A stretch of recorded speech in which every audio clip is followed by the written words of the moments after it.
بسم اللہ الرحمن الرحیم۔ پاک پتن کی تاریخ کی سب سے بڑی شجرکاری مہم کا آغاز کیا جا چکا ہے، جس میں ہم کسان زمیندار بھائیوں کو 80,000 ٹالی کے پودے تقسیم کر چکے ہیں۔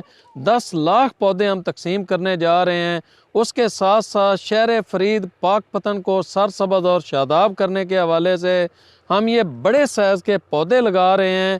یہ پودے نہ صرف ہمیں چھاؤں دیں گے، نہ صرف ہمارے ماحول کو بہتر کریں گے، نہ صرف یہ پاک پتن کو سرسبز اور شاداب کریں گے، بلکہ ان پودوں کی وجہ سے لوگوں کے ذریعہ معاش کے اندر بھی فائدہ ہوگا۔ کس طریقے سے؟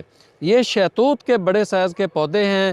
انشاءاللہ اس کے اوپر ہم یہ لوگوں کے اندر تقسیم کر رہے ہیں، نہر کے اوپر ہم لگا رہے ہیں، اور برادر مظہر فرید وٹو جو کہ رہنما ہیں PTI کے، ان کے تعاون سے یہ ہم لگا رہے ہیں، اور اس کے اوپر لوگ ریشم کے کیڑے پال کر اپنے ذریعہ معاش کے اندر اضافہ کریں گے۔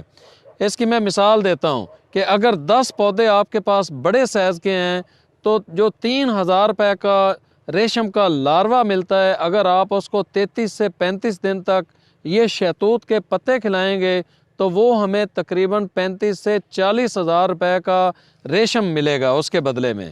تو اگر کسی بندے کے پاس 20 شہتوت کے پودے ہیں تو وہ 70 سے 80,000 روپیہ اس کی آمدن کے اندر اضافہ ہوگا، اور ہم لوگوں کے اندر انشاءاللہ یہ چھوٹے چھوٹے سے کاروبار بھی دیں گے۔ یہ شجرکاری بھی ہے، صدقہ جاریہ بھی ہے، شہر کو سرسبز اور شاداب کرنے کا طریقہ بھی ہے، اور اس کے ساتھ ساتھ لوگوں کو ذریعہ معاش بھی ملے گا۔ تو آپ لوگ بھی ہماری اس مہم کے اندر شامل ہوں تاکہ ہم اس مہم کا دائرہ کار تھوڑا وسیع کر سکیں، اور لوگوں کو کاروبار دینے کے ساتھ ساتھ ہم اس شہر کو بھی سرسبز اور شاداب کر سکیں۔